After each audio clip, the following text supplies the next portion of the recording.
Hello बच्चों, कैसे हो।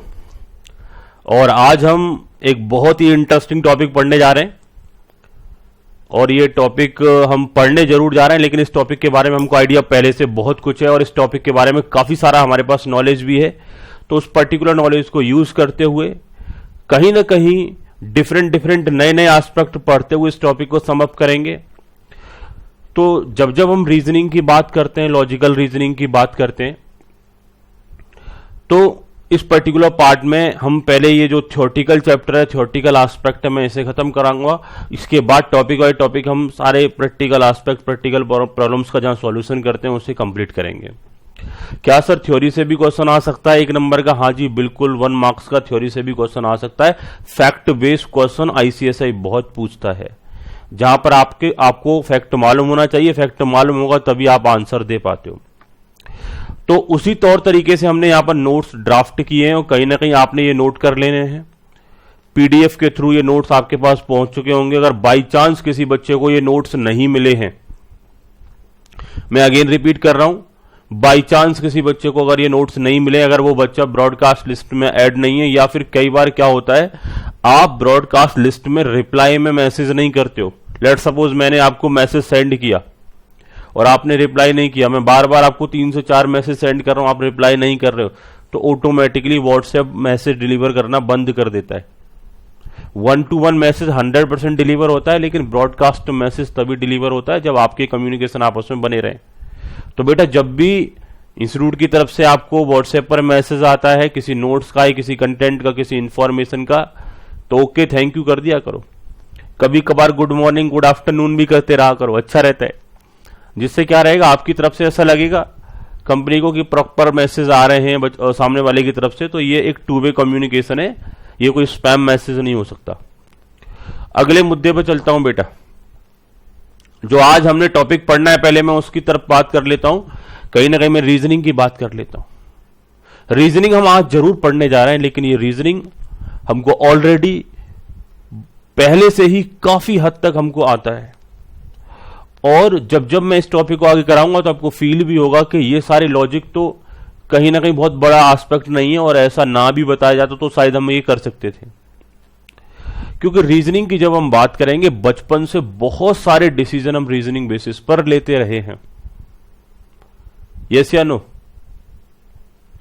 मैं आपसे कुछ ऐसे सारे मुद्दे यहां पर डिस्कस करने वाला हूं, उन सारे एस्पेक्ट का आपने क्या करना है, रिप्लाई करना है।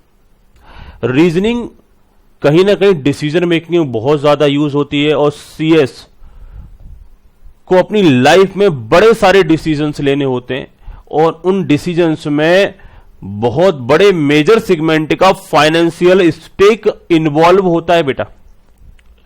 तो जब मैं रीजनिंग की बात कर रहा हूं तो उस दौरान ये कंपनी सेक्रेटरी के लिए जरूरी हो जाता है कि इन सारे एस्पेक्ट में वो स्ट्रांग होना चाहिए।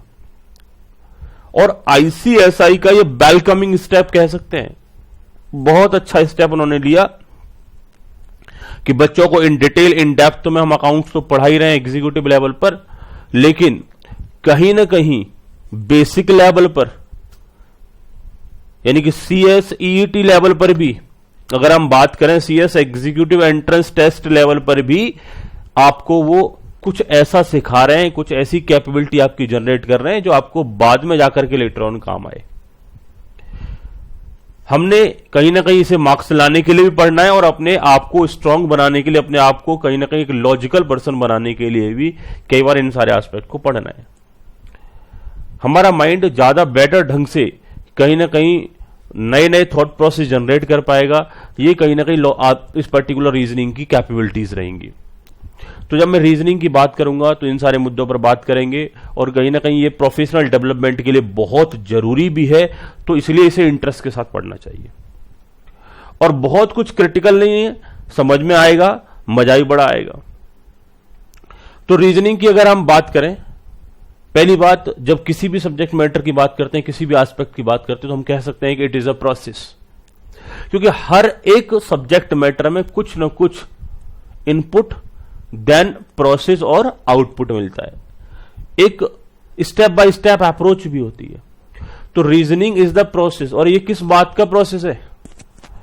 इनका कहना है reasoning is the process of thinking about the something.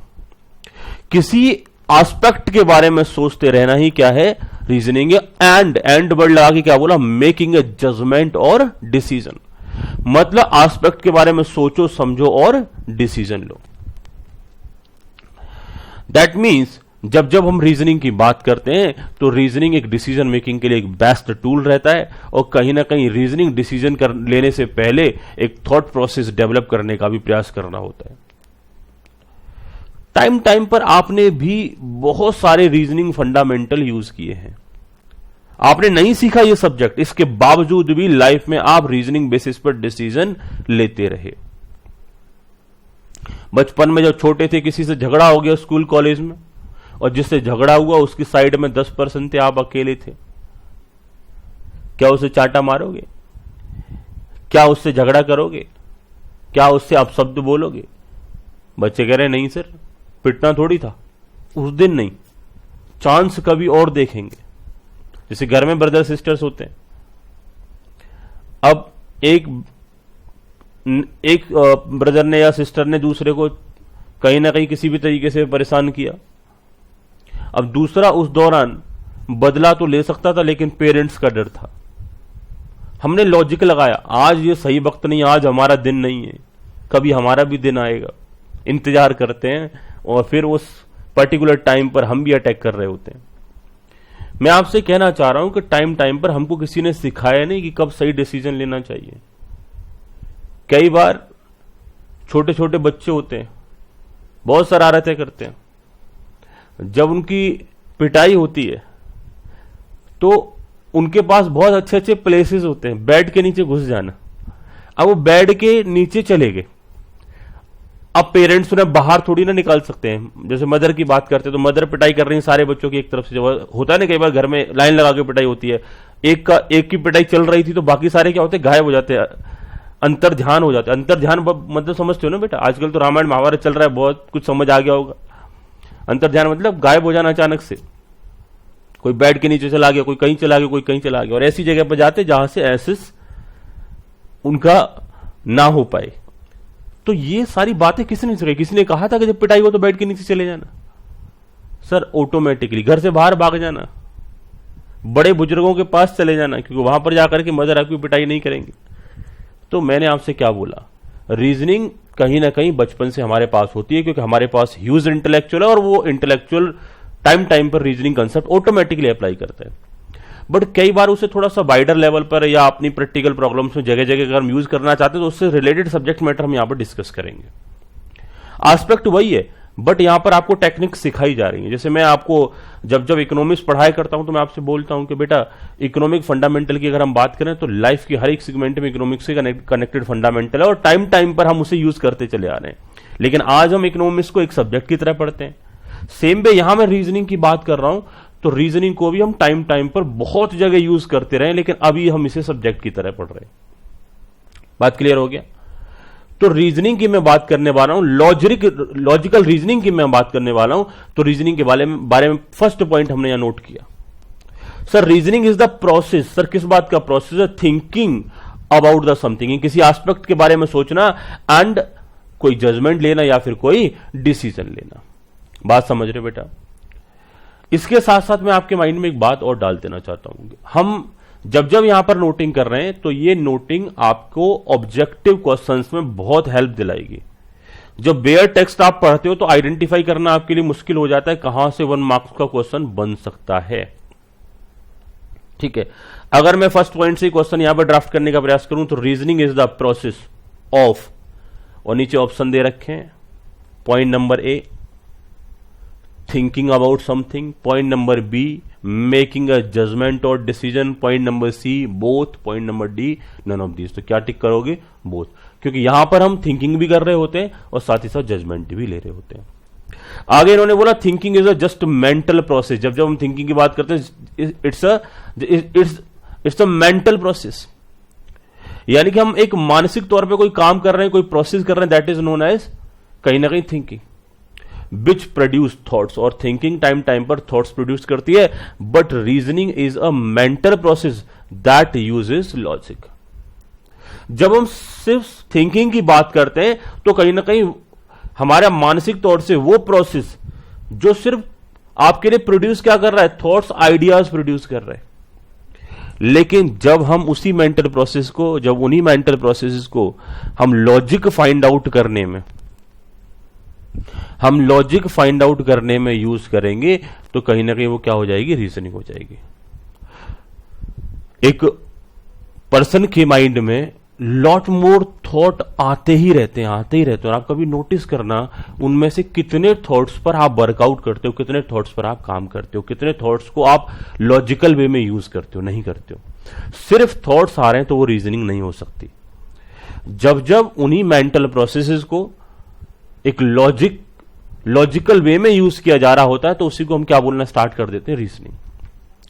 आगे हमने बात किया word logic is derived from, very very important रहेगा बेटा एग्जाम के लिए कि ये लॉजिक वर्ड कहां से ड्राइव हुआ। The word logic is drive from the Greek word. पहली बात तो ये पूछा जा सकता है ये वर्ड कौन सा है, ग्रीक है, लैटिन है, फ्रेंच है, इंडियन है, बात समझ रहे हो ना।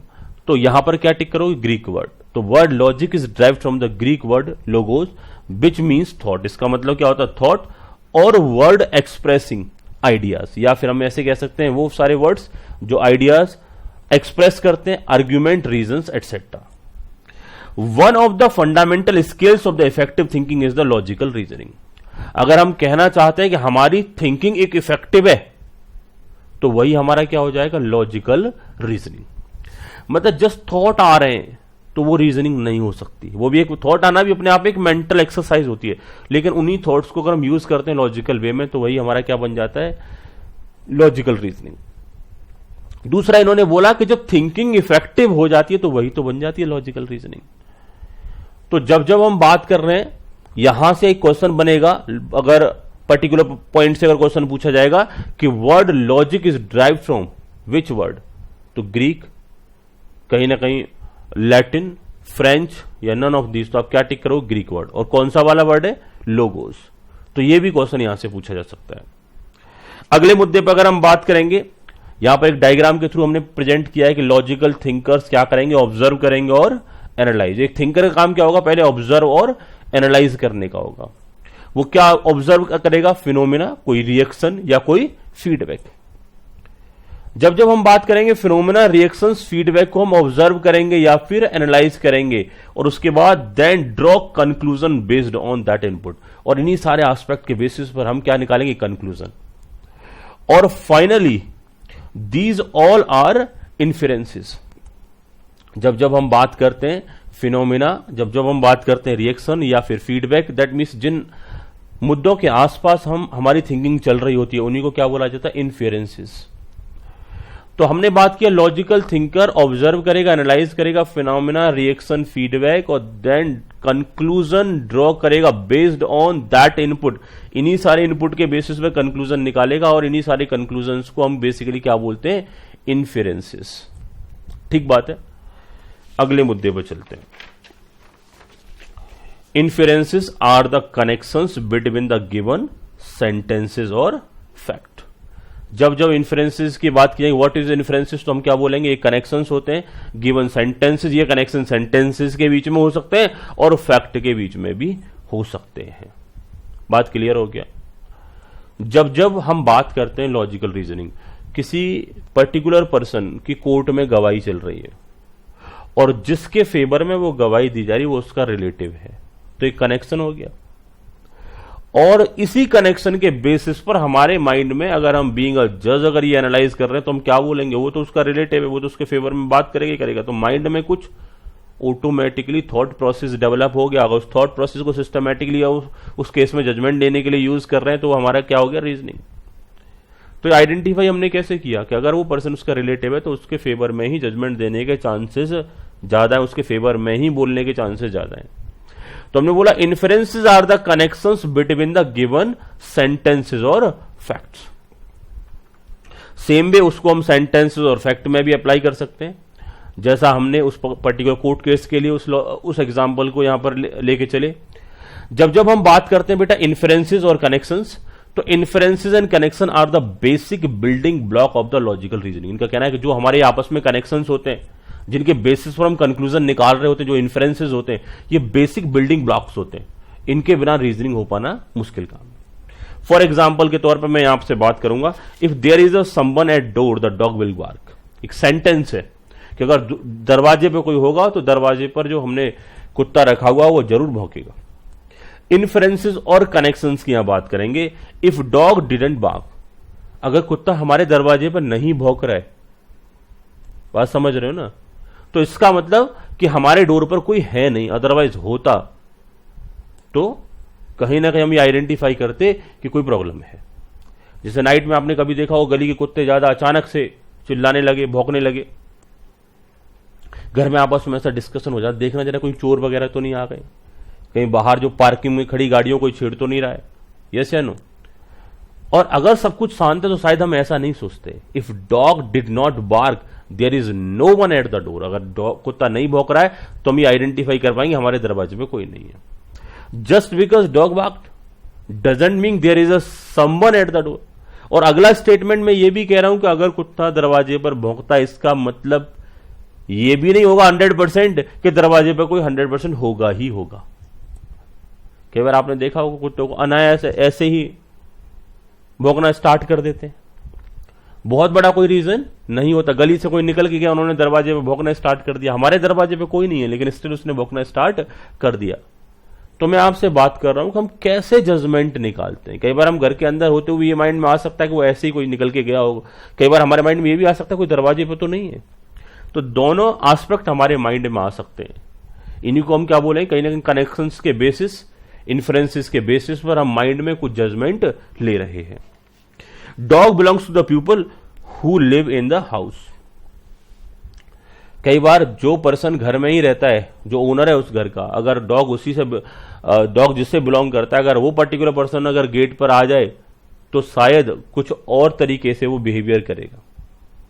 और कहीं ना कहीं अगर किसी के दरवाजे पे कोई कुत्ता बंधा हुआ है प्रॉपरली, अगर पेट को हमने रखा हुआ है अपने दरवाजे के आसपास किसी पर्टिकुलर लोकेशन पे, तो सामने वाला अगर कोई निकल के जाएगा तो वो क्या सोचेगा, इस घर के अंदर है, इसका मतलब इनका खुद का ये पालतू कुत्ता। तो इन्फेरेंसेस है, कोई नाम नहीं लिखा उसके ऊपर, कोई स्टैंपिंग नहीं लगी हुई है, बात समझ रहे हो ना। तो कहीं ना कहीं वो बिलोंगिंग उससे कनेक्टेड ही मानी जाती है। आप कई बार, अभी सारे बच्चे सब क्लास में बैठे हो आप, मैं एक बात आपसे पूछ रहा हूं,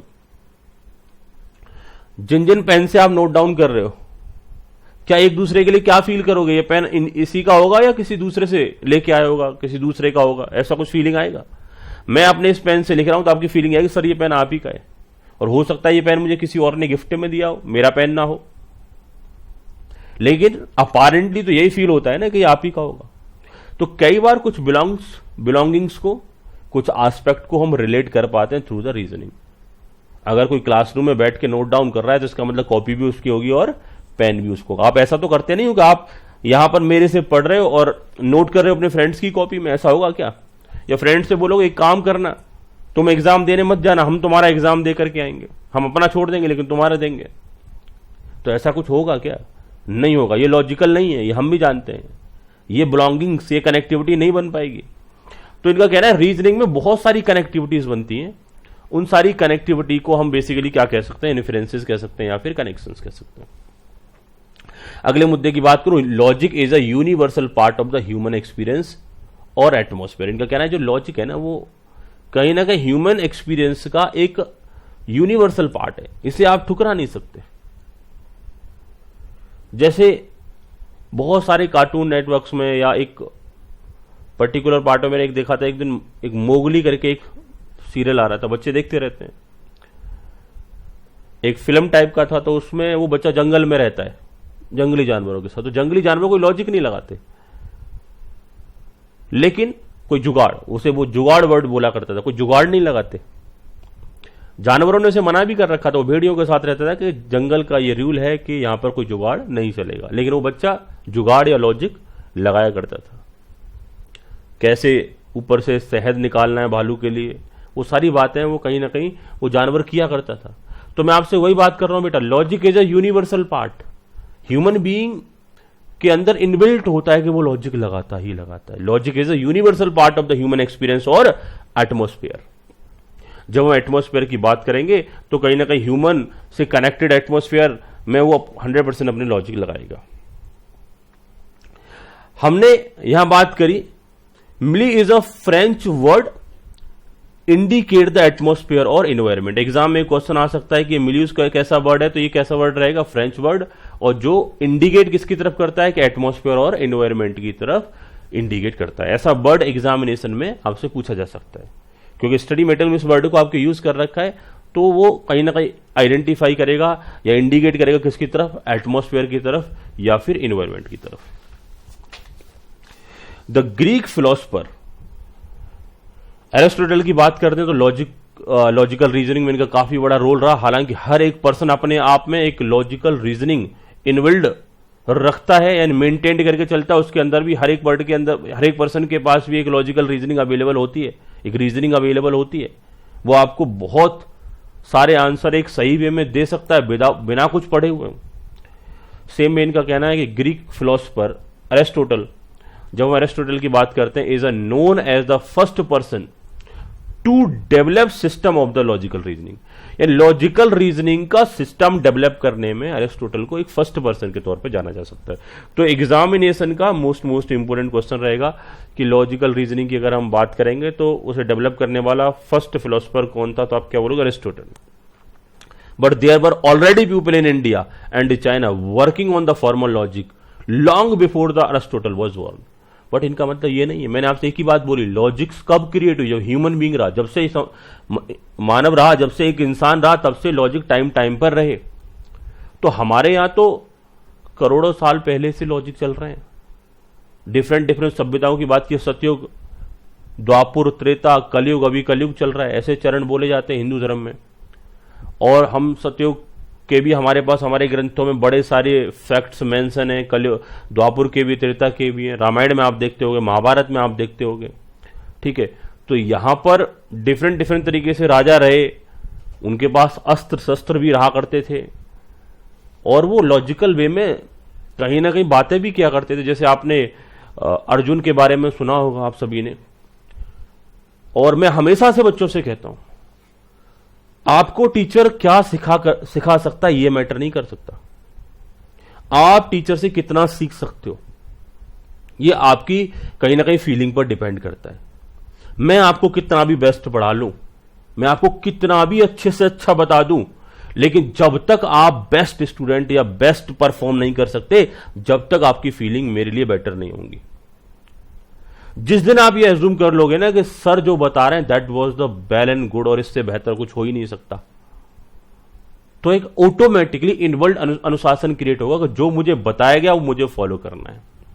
कई बार कुछ बच्चे क्या होते हैं, अपना दिमाग चला रहे होते हैं, हम आपके लिए 100% वर्क कर रहे हैं और हम कोई आपकी जगह एग्जाम देने नहीं जाएंगे, बस हम इतना ही कर रहे हैं कि एग्जाम का पैटर्न कैसा रहेगा, उसके एग्जाम कैसे पूछे जाएंगे, उसके लिए आपको ज्यादा एफर्ट्स ना लगाना पड़े, बस आप पढ़ो, रिटेन करो, रिवाइज करो, बस इतना ही आपकी रिस्पॉन्सिबिलिटी हो। हम आपके टाइम पर हैंड रिटन फॉर्मेट में नोट्स भी डेवलप करवाते हैं। क्यों डेवलप करवाते हैं? क्योंकि वैदिक टेक्निक कहती है कि राइटिंग से भी कहीं ना कहीं रिकॉल कंटेंट जल्दी होता है। दोबारा जब आप रिवीजन कर रहे होते हो, अगर हैंड राइटिंग में कुछ नोट कर रखा है तो जल्दी रिवीजन आपका होगा। तो उन सारे एस्पेक्ट के लिए हम टाइम पर राइटिंग भी करवा रहे होते हैं आपको। बेटा जो हमारा जो वीडियो ये रिकॉर्ड हो रहा है आप देखते हो, हमारा प्लेन एंड क्लियर एकदम कंसेप्ट होता है। यहां पर कुछ भी हम कोई बैकग्राउंड वगैरह है, बहुत सारी चीजें क्लास के दौरान हम जनरली यूज नहीं करते जब तक कि वो इंफॉर्मेटिव वीडियोज ना हो। हमारा सारा का सारा बैकग्राउंड प्लेन रहता है। क्यों रहता है? कि हम चाहते हैं कि आपका एक सेकंड भी माइंड डाइवर्ट ना हो, सिर्फ लॉजिक पर फोकस करें। अगर हमें बेस्ट बनना है तो थोड़ा ट्रेडिशनल जाना पड़ेगा, स्टडी के रेफरेंस में कह रहा हूं मैं। आप वैसे भी कितने मॉडर्न रहो, लेकिन स्टडी के तरीके हमारे थोड़े ट्रेडिशनली होने चाहिए, क्योंकि सुविधाओं के बढ़ने के साथ साथ इंसान की मेंटल कैपेसिटी घट रही है। अभी आपको मीनिंग याद नहीं रहते क्योंकि डिक्शनरी आपके फोन में अवेलेबल होती है, गूगल में भर डाला, मीनिंग मिल गया। आपको अपने पेरेंट्स के, अपने रिलेटिव्स के नंबर याद नहीं रहते। क्यों नहीं रहते? क्योंकि फोन बुक में वो इजीली सेव हो जाता, दोबारा उसे देखने की जरूरत नहीं पड़ती। तो जब तक कोई काम करोगे नहीं, पुराने टाइम में डायरी में नोट करने पड़ते थे, बार बार पढ़ करके नंबर को डायल करना पड़ता था। अभी क्या, नाम देखा डायल कर दिया। कई बार तो नाम भी देखने की जरूरत नहीं पड़ती, नाम बोल दिया डायल हो गया। तो नंबर रिटेन कैसे रहेगा? तो माइंड रिटेन उन्हीं चीजों को करता है जो उसको बार बार स्ट्राइक करते हैं, परेशान करते हैं। पढ़ाई के मामले में अपने माइंड को जितना परेशान कर लोगे उतना बेस्ट रिजल्ट आपको मिल जाएगा, और जितना रिलैक्स करोगे उतना आपको रिजल्ट्स नहीं मिलेगा। मैं बुराई नहीं करता किसी टीचर की, बहुत सारे टीचर्स डिफरेंट डिफरेंट तरीके की प्रेजेंटेशंस के थ्रू आपको पढ़ा रहे होते हैं, वो हमारे लिए भी कोई मुश्किल काम नहीं है। हमारा सॉफ्टवेयर एकदम इंडिया का नंबर 1 सॉफ्टवेयर है, टॉप क्लास सॉफ्टवेयर, सारी फैसिलिटी है इसमें, लेकिन प्रेजेंटेशन से आपका लॉस है बेटा। मैंने यहां पर एक प्रेजेंटेशन रख दिया, आपको एक्सप्लेन कर दिया, वो वर्चुअली आया चला गया, आप उसे नोट भी नहीं कर पाए, आपको इतना भी अपॉर्चुनिटी, इतना भी टाइम नहीं मिला। तो प्रेजेंटेशन बस थोड़ी देर के लिए देखने में अच्छा लग रहा है आपको, लेकिन वो फैक्ट आपने रिटेन नहीं कर पाया, और जो फैक्ट आप रिटेन ना कर पाओ वो आपके किस काम का। थोड़ा सा दिखने में बेहतर ना हो, लेकिन वो 100% आपके माइंड में रिटेन हो जाए, that was the main aspect, और दैट इज व्हाट आपने हमारी टेक्निक फॉलो करनी है। बात समझ में आ गया? तो मैं आपसे बात कर रहा हूं बेटा, रीजनिंग को लेकर के बात कर रहा हूं। अरिस्टोटल की अगर हम बात करेंगे तो इंपोर्टेंट पॉइंट के तौर पे इसे नोट कर सकते हैं, फर्स्ट पर्सन रहेगा, कहीं फिलोसफर रहेगा। हालांकि इससे पहले इंडिया में और चाइना में अगर हम बात करें, इंडिया और चाइना पहले काफी हद तक डेवलपिंग थे, और सॉरी डेवलप्ड कंट्री थे। उसके बाद जब अंग्रेजों का शासन आया, होता है ना, एक समय होता है, हर एक पर्सन की चढ़ने का टाइम होता है, फिर उसका उतरने का भी टाइम होता है। अभी इंडिया को डेवलपिंग बोला जाता है, लेकिन इंडिया पहले कहा जाता सोने की चिड़िया बोला जाता था। क्यों? क्योंकि डेवलप्ड था, बाकी सारे कंट्रीज इंडिया की तरफ देखते थे, उन्होंने एफर्ट्स लगाए कि कैसे भी इंडिया पर अटैक करो और वहां से रिसोर्सेज को अपने कंट्रोल में लो। तो मैं आपसे बात कर रहा हूं, डेवलप्ड हम पहले भी थे, और डेवलप्ड अब डेवलपिंग नहीं है, अब डेवलप्ड अब हम भी अब भी होने वाले हैं, और मुझे लगता है कि हम डेवलप हो चुके हैं। अब कोरोना जैसी प्रॉब्लम में ही देख लो, बहुत बड़ा कोई इशू क्रिएट नहीं हुआ हमारे सामने, जितना एक्सपेक्ट किया जा रहा था कि इंडिया में इतना पॉपुलेशन है, रिसोर्स नहीं है, हॉस्पिटल नहीं है, ऐसे हो जाएगा वैसे हो जाएगा। ये डेवलप्ड होने का ही तो एग्जाम्पल है कि जो डेवलप्ड कंट्री है वो परेशान घूम रहे हैं, और हम बस घर में तो हैं बट प्रॉब्लम में तो नहीं है। तो हमने वही सारी बात मैं आपसे करना चाह रहा हूं, but there were already people in India and China working on the formal logic long before the Aristotle was born. जब अरिस्टोटल का जब जन्म भी नहीं हो तो उससे पहले से हजारों एग्जाम्पल हम दे सकते हैं, बट अभी क्या एग्जामिनेशन में हमें वही आंसर देना है जिससे हमें मार्क्स मिले। तो अभी जब पूछा जाएगा तो फिलोसफर किसकी बात करेंगे? अरिस्टोटल की। कई बार आपको अंदर से एक ऐसा फील भी होता है, क्या सर फॉरेनर्स के नाम आप लेते रहते हो डेफिनेशंस वगैरह में, हमारे यहां के पर्सन्स ने कभी कुछ नहीं किया बेटा।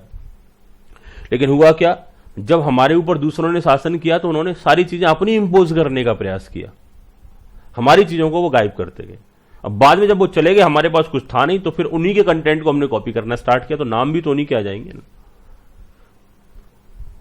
अगले मुद्दे पर चलते हैं। मैंने आपको लॉजिकल आंसर दिया, लेकिन लॉजिकल आंसर वो एग्जाम में नहीं लिखना, इंडिया चाइना जब थे।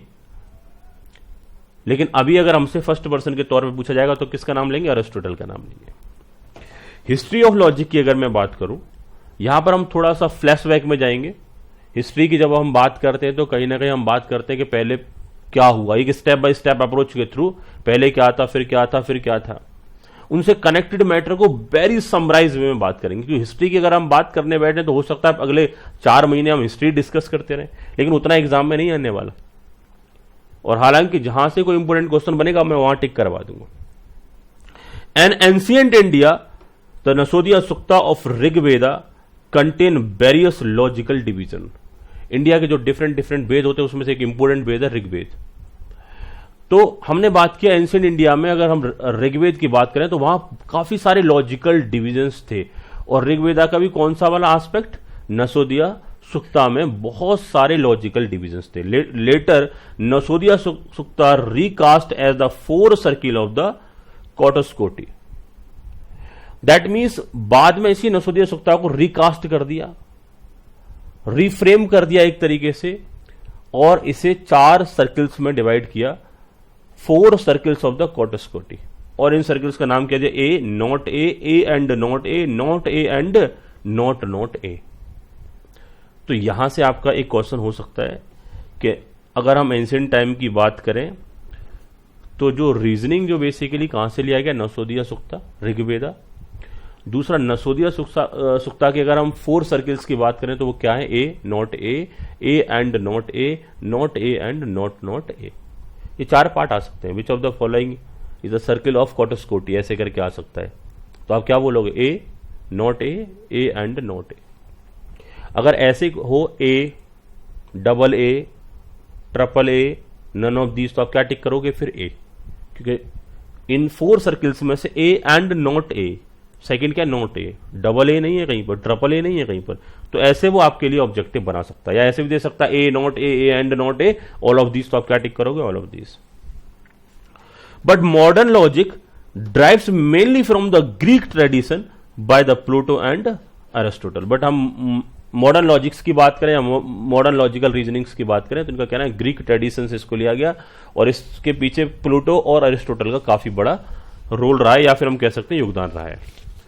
Aristotle produce 6 works on the logic known as Organon. That means जब जब हम अरिस्टोटल की बात करते हैं उन्होंने 6 वर्क किए लॉजिक्स पर, जिन्हें किस नाम से जाना जाता है, ऑर्गनन।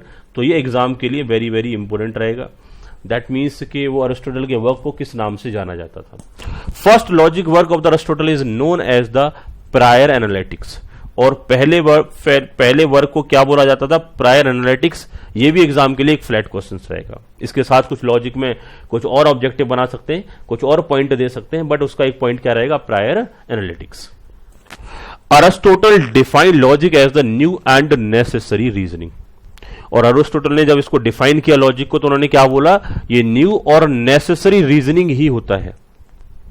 लॉजिक क्या होता है, न्यू एंड नेसेसरी रीजनिंग, ऐसी रीजनिंग जो काम की है, बेकार की नहीं। और हम पहले भी बात कर रहे थे, जो बेकार के एस्पेक्ट होते हैं उन्हें रीजनिंग का पार्ट नहीं बनाते, वो जस्ट थिंकिंग होते हैं।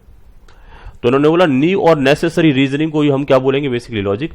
Aristotle adopt 2 principle of great importance in logic. उन्होंने लॉजिक्स को कहीं ना कहीं लॉजिक्स के रेफरेंस में 2 प्रिंसिपल यूज किए। बेटा सर, बच्चे कह रहे हैं सर ये प्रिंसिपल होते क्या है। जब मैं आपसे बात कर रहा हूं तो बच्चों के माइंड में क्वेश्चन आता है, सर आपने एक वर्ड यूज कर लिया प्रिंसिपल, ये प्रिंसिपल्स क्या होते हैं। बेटा आप कभी घर से बाहर निकलते हो तो कैसे चलते हो, रोड के बीचों बीच में चलते हो, सेंटर में चलते हो, या कॉर्नर में चलते हो अपनी साइड में। बच्चे कह रहे हैं साइड में चलते हैं। ये हमारा क्या है, एक प्रिंसिपल है। घर से बाहर निकलेंगे तो प्रॉपर तरीके से रोड किनारे चलेंगे, जेब्रा क्रॉसिंग पर देख करके, दोनों साइड रोड पर देख करके, जब व्हीकल्स के लिए रेड लाइट हो जाएगा तब हम क्रॉस करेंगे, या आंख बंद करके क्रॉस करते हैं, ऐसे ऐसे करके। बात समझ रहे हो ना। तो जब जब मैं बात करूंगा बेटा यहां पर लॉजिकल एस्पेक्ट की, तो इन्होंने बोला अरिस्टोटल एडॉप्ट द 2 प्रिंसिपल्स। और प्रिंसिपल की जब हम बात करते हैं, हम बोलते हैं ऐसे एस्पेक्ट जिनसे हमारी लाइफ गवर्न होती है, हमारी लाइफ के भी प्रिंसिपल होते हैं, ठीक बात है। और हर एक ऑब्जेक्टिव के भी कुछ प्रिंसिपल्स होते हैं। हमारी लाइफ के प्रिंसिपल्स की बात करें तो सच बोलना, वाहन में सावधानी से चढ़ना, सावधानी से उतरना। कई बार हमारे पेरेंट्स भी समझा के बोलते हैं, भेजते हैं हमें, कहीं बाहर जा रहे होते हैं तो बस वगैरह में ट्रेवल अगर हम कर रहे हैं कि चलती हुई बस से मत उतरना, किसी का लिया दिया मत खाना। तो प्रिंसिपल ही तो माइंड में डाले जा रहे हैं। किसी को झूठ मत बोलो, चोरी मत करो, ये सारे प्रिंसिपल ही तो होते हैं। तो Aristotle adopt 2 principle of the great importance in logic, और वो 2 प्रिंसिपल कौन कौन से होते हैं, the law of excluded middle. The law of excluded middle means every statement is either true और फॉल्स। इनका कहना है ये जो प्रिंसिपल है फर्स्ट वाला, इसका मीनिंग रहेगा कि या तो एक स्टेटमेंट ट्रू होगा या फिर वो स्टेटमेंट फॉल्स होगा। लेकिन दूसरा प्रिंसिपल क्या कहता है, लॉ ऑफ नॉन कंट्राडिक्शन। अगर हम इसकी बात करें लॉ ऑफ नॉन कंट्राडिक्शन की, या इसे हम कई बार लॉ ऑफ कंफ्यूजन भी बोल सकते हैं, that means no statement is both true and false. कोई भी स्टेटमेंट ऐसा नहीं होगा जो ट्रू भी बना रहे और क्या बना रहे बेटा, फॉल्स भी बना रहे। तो no statement is both true and false. 2 principles की यहां बात करी, लॉ ऑफ एक्सक्लूडेड मिडिल मतलब एवरी स्टेटमेंट आइदर ट्रू और फॉल, और दूसरे ने क्या बोला, कोई स्टेटमेंट ऐसा नहीं होगा जो ट्रू भी हो या फिर फॉल्स भी हो। तो दोनों प्रिंसिपल एक दूसरे को सपोर्ट कर रहे हैं। Later we seen logic in the Islamic philosophy. कहीं ना कहीं इस्लामिक फिलॉसफी में हमने टाइम टाइम पर लॉजिक्स की बात करी, वहां भी लॉजिक्स देखने को मिलते हैं। In 18th century Immanuel Kant agreed that logic should be conceived as a science of judgement.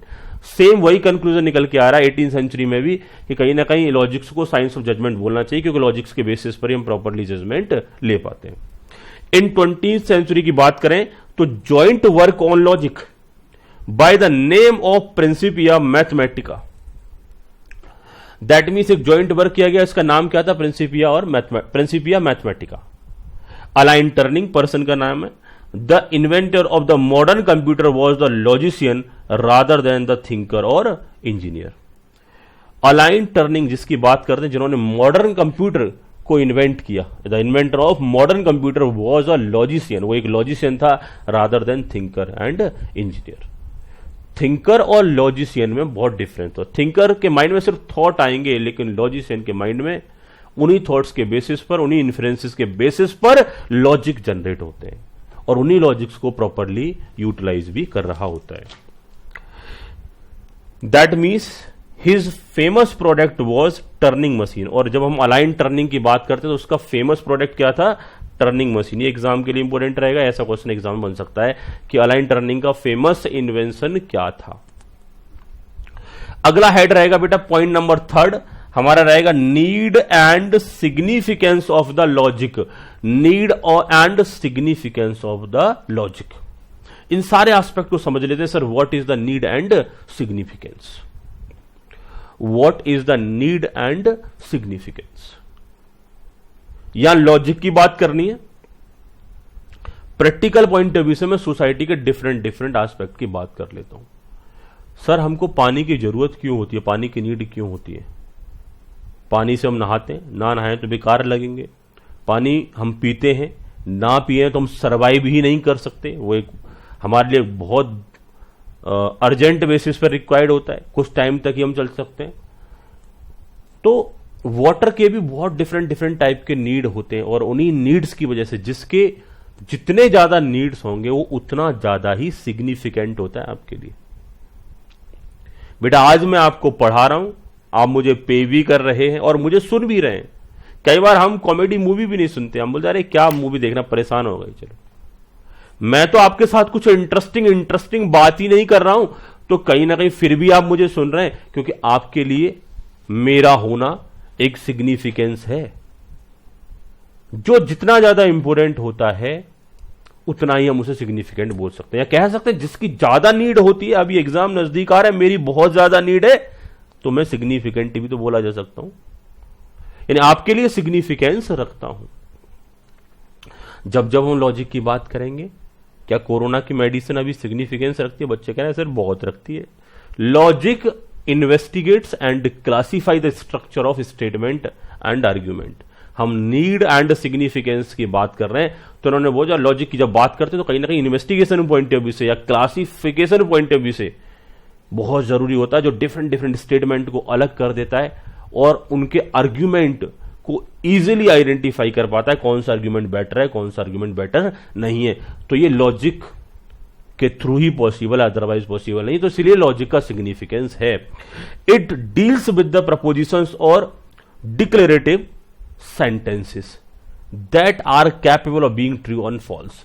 कहीं ना कहीं लॉजिक की बात करते हैं तो लॉजिक से ही हम आइडेंटिफाई करते हैं कि क्या स्टेटमेंट, क्या प्रपोजिशंस हमारे सामने हैं, क्या सेंटेंसेस हमको दिए जा रहे हैं और वो ट्रू हैं या फॉल्स हैं। ये हम इजीली आइडेंटिफाई कैसे कर सकते हैं? जब हमारे पास लॉजिक होंगे। तो लॉजिक का अपने आप में एक नीड और यहां पर इंपोर्टेंस जनरेट हो जाता है, हम कह सकते हैं सिग्निफिकेंस जनरेट हो जाता है। अगले मुद्दे की अगर मैं बात करूं, it is not considered with the psychological process like thought, emotions, images etcetera. इनका कहना है कि कहीं ना कहीं साइकोलॉजिकल प्रोसेस से कंसर्न नहीं है बहुत ज्यादा। हमने बोला it is not concern with the psychological process like thought, emotions और इमेजेस। जो हमारे थॉट आ रहे हैं उन्हें हम लॉजिक नहीं बोल सकते, लेकिन थॉट्स को हम सिस्टमेटिक ढंग से कनेक्ट कर पा रहे हैं, that is known as logic. Use कर पा रहे हैं, that is known as logic. Barely thoughts आते रहना, उन्हें हम लॉजिक नहीं बोल सकते। और रीजनिंग को एनालाइज करने का भी काम करते हैं लॉजिक्स। तो नीड एंड सिग्निफिकेंस लॉजिक को हमने पॉइंट वाइज नोट करा, तो एग्जामिनेशन में ऐसा कोई क्वेश्चन बन सकता है। वैसे चांसेस बहुत कम है इस पर्टिकुलर पॉइंट से कि विच of the following is the needs and significance of the logic. तो इस पॉइंट ऑफ व्यू से थोड़ा सा आपको की पॉइंट वहां मिल सकते हैं कि प्रपोजिशंस प्रोवाइड करते हैं, ट्रू फॉल्स, का कहीं ना कहीं आइडेंटिफिकेशन करते हैं, it's not concern with the psychological process, और इन्वेस्टिगेट करते हैं स्टेटमेंट एंड आर्ग्यूमेंट को। अगर ये ऑप्शन दे रखे तो आप क्या बोलोगे, फिर ऑल ऑफ दीज को ही टिक करोगे। अगले मुद्दे पे चलते हैं बेटा। अब तक हम ज्यादातर लॉजिक्स के बारे में बात कर रहे थे, अब अगला एस्पेक्ट हमारा रहेगा रीजनिंग। इसको एक प्रॉपर मैनर में, एक सिस्टमेटिक मैनर में हम यहां पर डिस्कस कर लेते हैं। ये रीजनिंग क्या होगा, तो रीजनिंग के बारे में बात करें, it means the drawing of inferences, it means the drawing of inferences और conclusions through the use of reasons. Different reason से हम इन्फेरेंसेस के थ्रू या कंक्लूजन्स के थ्रू या कंक्लूजन्स के थ्रू अगर हम इन्फेरेंसेस ड्रॉ कर रहे हैं तो that is known as reasoning. जब मैं रीजनिंग की बात करूंगा तो it means the drawing of inferences. जैसे दरवाजे पर कुत्ता है, कुत्ता भौंक रहा है, कुछ फैक्ट हमारे सामने है, तो हमारे माइंड में एक इन्फेरेंस चल रहा है कि कोई दरवाजे पर हो सकता है। ठीक है, रीजन क्या है, कुत्ते का भौंकना, शोर मचाना। तो हमने बोला it means the drawing of inferences और conclusions through the use of reasons. Reasoning की बात करें, reasoning is a stepwise thinking. ये थिंकिंग है, लेकिन ये थिंकिंग कैसी, stepwise thinking with a purpose और गोल्स इन द माइंड। लेकिन उस थिंकिंग का कुछ गोल या पर्पस होना चाहिए, इररिलेवेंट थिंकिंग नहीं होना चाहिए, उसे रीजनिंग नहीं बोलेंगे। कोई ऐसी थिंकिंग है जिसके पीछे गोल्स छुपा हुआ है, कुछ पर्पस छुपा हुआ है, तो क्या हो जाएगा, रीजनिंग हो जाएगा। Reasoning is the term applied to the high purposeful control and selective thinking. कहीं ना कहीं ये स्पेशल थिंकिंग की बात कर रहे हैं, ऐसा गेट्स ने बोला हुआ है। तो डिफरेंट ऑथर्स की डेफिनेशन को हमने बात किया। अब हम बात करेंगे यूज ऑफ रीजनिंग। रीजनिंग कहां कहां पर यूज हो सकता है। हमें जब कोई इमीडिएट प्रॉब्लम सॉल्व करनी है तो रीजनिंग काम आएगा हमारे। एंटिसिपेटेड प्रॉब्लम, इन फ्यूचर की कोई कनेक्टेड प्रॉब्लम सॉल्व करनी है तो रीजनिंग हमारे काम आएगी। Play significant role in one's adjustment to environment. अगर किसी को किसी डिफरेंट या सेपरेट इन्वायरमेंट में क्या करना है, एडजस्ट करना है, तो कहीं ना कहीं रीजनिंग काम आएगी। Explore mentally the cause and effect relationship. और कहीं ना कहीं हम कॉज और इफेक्ट, क्या रीजन है, उसका क्या इफेक्ट पड़ा, इन रिलेशनशिप को एक्सप्लोर कर सकते हैं मेंटली। किसके थ्रू, रीजनिंग के through. These are the uses of reasoning. अगले मुद्दे की बात करूं मैं आपसे बेटा, कंटेंट ऑफ लॉजिक या लॉजिक सिस्टम या logical reasoning. Content of logic या लॉजिक सिस्टम या लॉजिकल रीजनिंग। तो यहां पर अगर हम बात करेंगे, पहला पॉइंट रहेगा कंसिस्टेंसी। जब कंटेंट की बात की जाती है, तो मैं पहले भी इस मुद्दे पर बात कर चुका हूं, कंटेंट होता क्या है, अल्टीमेटली कंटेंट क्या होगा, इस सारे एस्पेक्ट को हमें देखने की जरूरत है। तो कंटेंट ऑफ लॉजिक या लॉजिक सिस्टम या फिर लॉजिकल रीजनिंग, मतलब जब हम लॉजिक की बात करेंगे तो उस पर्टिकुलर एस्पेक्ट में क्या क्या आ जाएगा, या लॉजिकल जो सिस्टम होता है, लॉजिक सिस्टम होता है, उस सिस्टम में कौन कौन से कंपोनेंट होते हैं, उन्हीं को क्या बोलेंगे, कंटेंट। अब कंटेंट की बात करेंगे, एक प्रॉपर लॉजिक होने के लिए या प्रॉपर लॉजिकल रीजनिंग होने के लिए या लॉजिक सिस्टम एक साउंड होने के लिए क्या क्या होना चाहिए, कंसिस्टेंसी होनी चाहिए। ऐसा नहीं कि अभी कुछ बोल रहे हैं फिर कुछ बोल रहे हैं, तो फिर वहां लॉजिकल रीजनिंग हमारी नहीं लग पाएगी। Means none of the theorem contradict other. सारे के सारे जो थ्योरम हैं, मतलब थ्योरी हैं, जो अप्रोचेज हैं, वो एक दूसरे को सपोर्ट करें। ऐसा ना एक अप्रोच कुछ कह रही है तो दूसरे अप्रोच ने उसको क्या कर दिया, कट कर दिया। बात समझ रहे हो। मैं आपसे बोलता हूं बेटा, मैं क्या बोल रहा हूं, मैंने एक अप्रोच दिया आपको कि ज्यादा से ज्यादा कंटेंट अगर रिटेन करना है, माइंड में रखना है, तो नोटिंग करना स्टार्ट कर दो, दिखावे पर ना जाओ। कोई ऐसा भी तो कह सकता है, कोई ऐसा भी तो कह सकता है, थ्योरी आपको ऐसी भी तो दे सकता है, देखो हम आपको प्रोजेक्टर से पढ़ा रहे हैं, ये आपके लिए ज्यादा बेनिफिशियल है। तो ये क्या हो गया, कंट्राडिक्शन हो गया, कंसिस्टेंसी नहीं थी। मैंने बोला, दूसरा भी अगर उसी बात को बोल रहा है, तो दैट मीन्स कंसिस्टेंसी है, और कंसिस्टेंसी है तो वो एक लॉजिकल एस्पेक्ट है। बात क्लियर है। अगर कंट्राडिक्शन होना स्टार्ट हो जाता है, फिर पर्सन जजमेंट लेता है, खुद से जजमेंट लेता है कि विच वन इज बेस्ट, या कौन सा ऐसा एस्पेक्ट है जो हमारे फेवर में है। वो करके देखेगा, वो नोट डाउन करके देखेगा, उसे रिवाइज करके देखेगा, और नोट डाउन करने के बाद जब रिवीजन करेगा तो पेज जल्दी पलट आ जाता है, माइंड में इमेज जल्दी बन जाती है। जब बुक से डायरेक्ट पढ़ते हो तो आपको इमेज थोड़ा सा टाइम लेती है बनने में। बात क्लियर। तो नोटिंग में बिलीव करो, जहां जहां शॉर्ट नोटिंग बनवाई जाए वो शॉर्ट नोटिंग बनाओ। लॉन्ग में कुछ नोट्स घर के लिए नोट करने के लिए दिए जा रहे हैं तो उनको कोशिश करो, नोट करो, रिटेन ज्यादा से ज्यादा आपके होंगे। तो अभी मैं मुद्दे पर वापस आता हूं, मैं बात कर रहा हूं कंटेंट ऑफ लॉजिक्स, तो कंसिस्टेंसी होनी चाहिए। दूसरा टर्म रहेगा बेटा साउंडनेस होनी चाहिए। साउंडनेस का मतलब है never allow of false inferences और कंक्लूजन। फॉल्स इन्फेरेंसेस को आप अलाउ मत करो।